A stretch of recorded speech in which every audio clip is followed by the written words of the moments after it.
ओम नमो भगवते वासुदेवाय नमः। HS भारद्वाज यूट्यूब चैनल पर आप सभी का स्वागत है। आज मैं आपको भगवान विष्णु की सुंदर कथा सुनाऊंगा। एक बार सभी ऋषि मुनि एकत्र हुए और सभी आपस में विचार करने लगे लोक कल्याण के लिए कि त्रिदेवों में यानी ब्रह्मा विष्णु महेश में तीनों में सबसे बड़ा कौन है, किसकी मेन रूप से हम पूजा करें।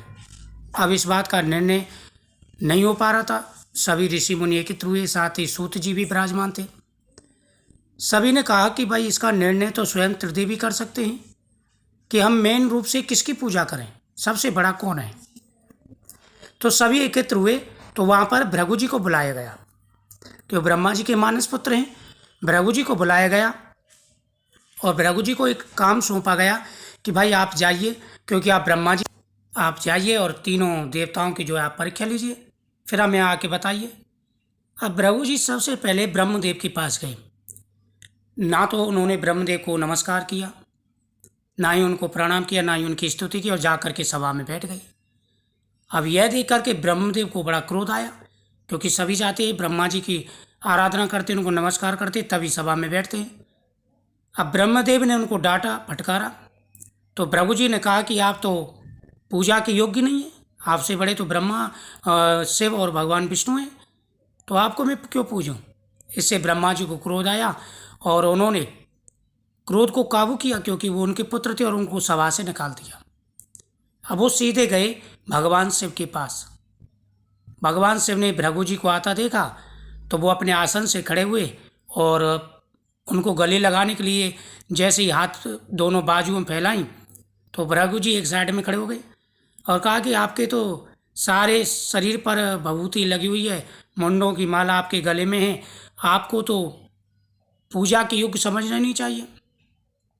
आप कहाँ असुरों को वरदान दे देते हो, देवता परेशानी में आ जाते हैं तब विष्णु जी उसका निवारण करते हैं।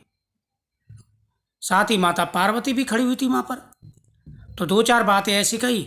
अब भगवान शिव को क्रोध आ गया।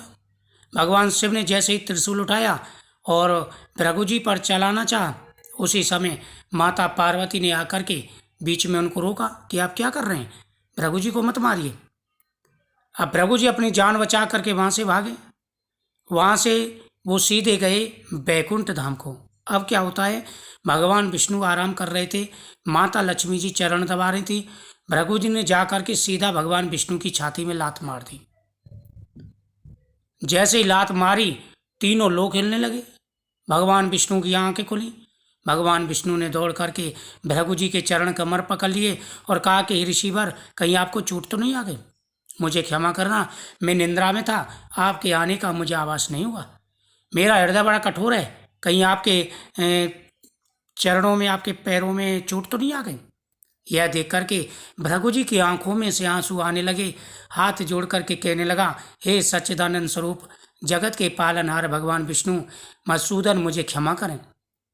ऋषि मुनियों की सभा हुई और वहाँ पर उन्होंने मुझे नियुक्त कर दिया, कहा कि तीनों देवताओं का अपमान करो, उनकी परीक्षा लो और फिर हमें बताना कि सबसे बड़ा कौन है। प्रभु मुझे क्षमा करें। भगवान विष्णु ने कहा कि हे ऋषिवर, आप ऋषि हैं, आप जो निर्णय करेंगे उचित ही कर लेंगे, और जो आपने निर्णय किया होगा वो उचित ही होगा, लेकिन मेरे यहाँ पर आप आए हो, आपको कष्ट हुआ, इसके लिए मैं आपसे क्षमा मांगता हूँ। तो भृगु ऋषि आंखों में आंसू ला करके भगवान से क्षमा मांग करके वापस ऋषि मुनियों के पास आ गए। आ करके उन्होंने यथावती जैसे भी घटना घटित हुई थी सारी बता दी। तो सभी ऋषि मुनि एकत्र स्वर से बोले, बोल मधुसूदन भगवान की जय। पूजनीय तो भगवान शिव भी हैं, लेकिन सबसे उत्तम भगवान विष्णु हैं, क्योंकि उनके अंदर सहनशीलता है, करुणा निधान है, भक्तों की पुकार सुनते हैं और अपने भक्तों के लिए वो दौड़े चले आते हैं।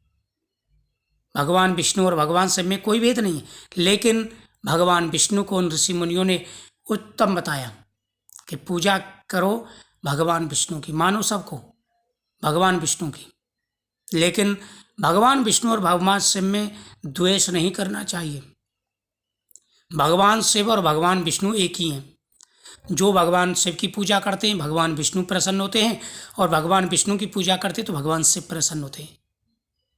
शिवद्रोही मम भक्त कहावा, वो नर मोहि सपने नहीं भावा। भगवान स्वयं राम ने कहा है। इसलिए पूजा सबकी करो, लेकिन त्रिदेवों में जो मेन देवता हैं उन्होंने घोषित कर दिए। बोल कृष्ण भगवान की।